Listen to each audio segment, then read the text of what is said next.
Grammar Girl here. I'm Mignon Fogarty, your friendly guide to the English language. Today, we're going to talk about a weird kind of noun that breaks a common pattern, and then about the differences between reading and listening. This first segment is by Karen Lundy. You know what a scarecrow is? You've probably seen one, or at least a picture of one, standing in a field all straw and old clothes, doing its job. But have you ever really thought about what its name actually says? Scarecrow has two parts. It's something that scares plus a crow. A crow that scares? No. A thing that scares crows? Yes. But here's where English gets delightfully weird. The words are arranged in a way that looks backward from what you might expect today. The crow shows up second in the word, but it's actually the target, not the one doing the scaring. A scarecrow isn't a crow with a bad attitude. It's the thing meant to scare crows off. But to see just how rebellious the scarecrow is, you have to compare it to how we usually smash words together. So let's look at the usual order of things. Think about the word doghouse. It's a house for a dog. The main word, what linguists call the head of the compound, is house. A dog house is fundamentally a type of house. Or look at apple pie. It's a pie made with apples. An apple pie is at its core, pun intended, a pie. Linguists call these endocentric compounds. Endo means inside, and that's the key. It means the core identity of the object, what linguists call the head, is sitting right there in the word. Is a doghouse a type of house? Yes. Is an apple pie a type of pie? Yes. The word tells you exactly what it is. But scarecrow breaks this rule. A scarecrow isn't a type of crow. It's a bundle of straw shaped like a person. The head of the word, the thing it actually is, isn't in the word at all. The word describes what the object does, not what it is. These rebels are called exocentric compounds. Exo means outside. Think of an exoskeleton. The meaning of the word is outside the word itself. Once you start noticing this pattern, you'll see it everywhere. But to further appreciate how weird these words are, we also have to look at the normal way we name doers in English. In standard English, if you want to name someone who performs an action, the formula is predictable. You take the verb and add the suffix er. If you bake, you are a baker. If you run, you are a runner. If you teach, you are a teacher. This gives us what are called agent nouns, words for the agent or the person doing the action. We can make these even more specific by adding a noun to the front to create a compound. For example, if you drive a truck, you aren't just a driver, you're a truck driver. If you wash dishes, you're a dishwasher. Even though these words are longer, they still follow the rules. A truck driver is still a type of driver. A dishwasher is still a type of washer. The grammatical head is right there at the end of the word, anchoring the meaning. But this is where exocentric rebels come in and flip the table. Imagine a person who picks pockets. If we followed the normal rules, we would call them a pocket picker. And sometimes we do, but the much more common, much older word is pickpocket. Notice the difference? We dropped the er, we just smashed the verb pick and the object pocket together. Pickpocket. A pickpocket isn't a type of pocket. It's a person who picks pockets. For some other examples, a cutthroat isn't a type of throat. It's a person who cuts throats, hopefully only metaphorically. A turncoat isn't a type of coat. It's a person who turns their coat, a metaphor for changing allegiances. These words almost always follow that specific formula, verb plus object. And if you think those examples sound a little violent or negative, you aren't imagining things. These words have a fascinating, slightly dark history. Linguist Brianne Hughes calls these cutthroat compounds, which is a perfect name because so many of them describe people doing bad things.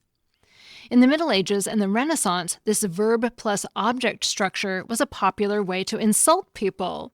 If you wanted to mock someone, you described them by their worst habit. Someone who spoiled your fun was a spoil-sport. Someone who killed your joy was a killjoy. And someone who wasted their money was a spendthrift. Actually, let's take a quick side note on spendthrift. That one confuses people often enough that I talked about it in episode 1122.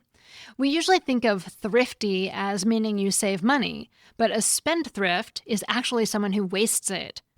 Originally, the noun thrift didn't mean frugal. It referred to wealth and prosperity. So a spendthrift is someone who literally spends their thrift. Interestingly, many of these insults, including cutthroat itself, parallel French verb-object formations. The French language has always loved this structure.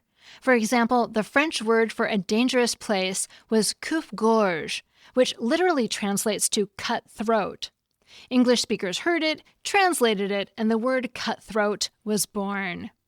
Now, you might be thinking these are just old-fashioned insults found in Shakespearean plays or pirate movies, but once you start looking, you'll see these headless words hiding in plain sight. Take breakfast. It's not a type of fast, it's a meal that breaks the fast. Even a massive battleship known as a dreadnought follows this pattern. It's a ship that dreads not being an old word for nothing. It fears nothing. And that brings us back to where we started, the scarecrow. The word scarecrow showed up in English around the 1550s. But here's a fun fact you can use to impress your friends. It didn't originally refer to a straw man in a cornfield. Originally, a scarecrow was a real person. Farmers would hire an actual person to stand in the fields and shoo the birds away, and that person was called a scarecrow. The crow scarer. It was a job title. It was only later, when farmers started replacing people with stuffed effigies, that the name transferred to the straw man. So the next time you eat breakfast or spot a scarecrow in a field, give a little nod to the grammar. You're using an exocentric compound, a word where the meaning lives outside the letters. That segment was written by Karen Lundy, a longtime writer and editor turned web designer and marketing mentor. Solo service business owners come to her for websites where beautiful design meets authentic words that actually build connections. Find her at chanterellemarketingstudio.com.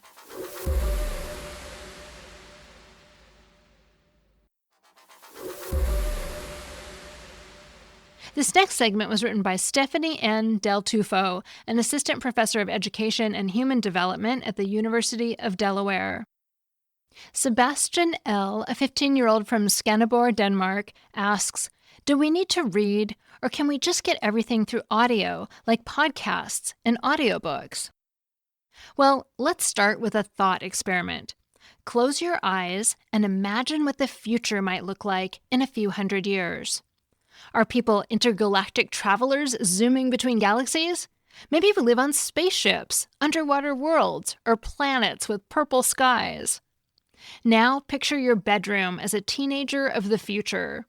There's probably a glowing screen on the wall, and when you look out the window, maybe you see Saturn's rings, Neptune's blue glow, or the wonders of the ocean floor. Now ask yourself, is there a book in the room? Open your eyes. Chances are there's a book nearby. Maybe it's on your nightstand or shoved under your bed. Some people have only one, others have many. You'll still find books today, even in a world filled with podcasts. So why is that? If we can listen to almost anything, why does reading still matter? Well, as a language scientist, I study how biological factors and social experiences shape language. My work explores how the brain processes spoken and written language, using tools like MRI and EEG. Whether reading a book or listening to a recording, the goal is the same: understanding. But these activities aren't exactly alike. Each supports comprehension in different ways. Listening doesn't provide all the benefits of reading, and reading doesn't offer everything listening does. Both are important, but they're not interchangeable. Your brain uses some of the same language and cognitive systems for both reading and listening, but it also performs different functions depending on how you're taking in the information. When you read, your brain is working hard behind the scenes. It recognizes the shapes of letters, matches them to speech sounds, connects those sounds to meaning, then links those meanings across words, sentences, and even whole books. The text uses visual structure, such as punctuation marks, paragraph breaks, or bolded words to guide understanding, and you can go at your own speed. Listening, on the other hand, requires your brain to work at the pace of the speaker. Because spoken language is fleeting, listeners have to rely on cognitive processes, including memory, to hold on to what they just heard. Speech is also a continuous stream, not neatly separated words. When someone speaks, the sounds blend together in a process called co-articulation. This requires the listener's brain to quickly identify word boundaries and connect sounds to meanings. Beyond identifying the words themselves, the listener's brain must also pay attention to tone, speaker identity, and context to understand the speaker's meaning.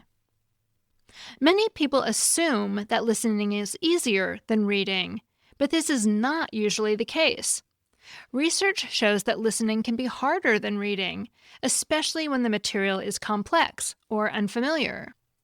Listening and reading comprehension are more similar for simple narratives, like fictional stories, than for nonfiction books or essays that explain facts, ideas, or how things work. My research shows that genre affects how you read. In fact, different kinds of texts rely on specialized brain networks. Fictional stories engage regions of the brain involved in social understanding and storytelling. Nonfiction texts, on the other hand, rely on a brain network that helps with strategic thinking and goal-directed attention. Reading difficult material tends to be easier than listening from a practical standpoint as well. Reading lets you move around within the text easily, rereading particular sections if you're struggling to understand, or underlining important points to revisit later. A listener who's having trouble following a particular point has to pause and rewind, which is less precise than scanning a page, and can interrupt the flow of listening, impeding understanding. Even so, for some people, like those with developmental dyslexia, listening may be easier.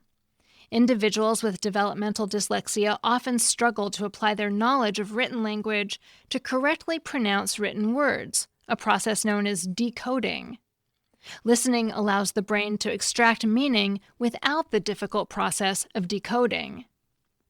One last thing to consider is engagement.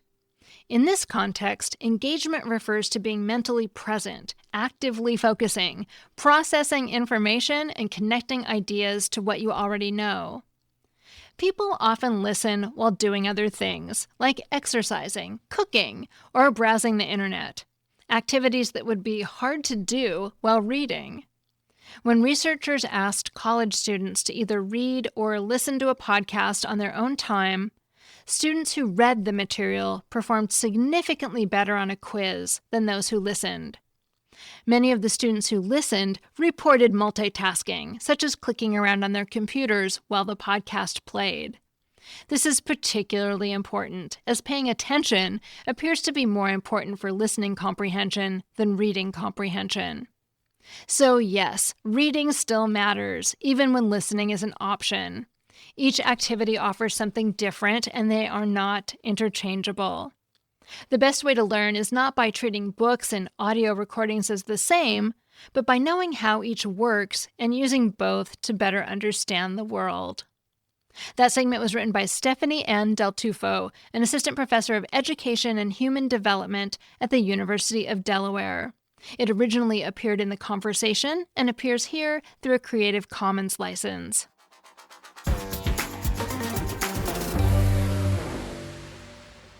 Finally, I have a Familect story. Well, the story goes that every time my father-in-law drove through Pittsburgh, Pennsylvania's Squirrel Hill Tunnel, he complained to his family passengers that too many drivers got spooked by driving through it, thus slowing down and sometimes causing accidents. Years later, my husband began sharing and resharing his dad's comment during our own family drives through that tunnel. It didn't take long for us to interrupt his wisdom with a bit of an eye roll, a warm smile, and a hearty Squirrel Hill Tunnel. For many years, whenever a family member repeats themselves, they'll be treated with the same response. And side note, even my siblings and my adult child's friend groups are in on this gag. Thanks. This reminded me that we actually have a somewhat similar Familect about the Renton S-curves. Traffic slows down there near where I grew up for seemingly no reason. So when we encounter traffic that seems to come out of nowhere and then miraculously clear up, we often just say Renton S-curves. Some roads are just like that. Thanks for the story. Finally, thanks to all our Grammar Pelusians. I love that more people seem to be finding us now that we're on Patreon, and I love sending out the little tips and crossword puzzles every week. Your support means the world to me, and it's a huge help. If you want to join, visit patreon.com/grammargirl. Grammar Girl is a quick and dirty tips podcast. Thanks to Rebekah Sebastian, Nat Hoops, Morgan Christianson, Holly Hutchings, and Dan Feierabend in audio, whose favorite article of clothing is hooded sweatshirts with the sleeves cut off. And I'm Mignon Fogarty, better known as Grammar Girl. That's all. Thanks for listening.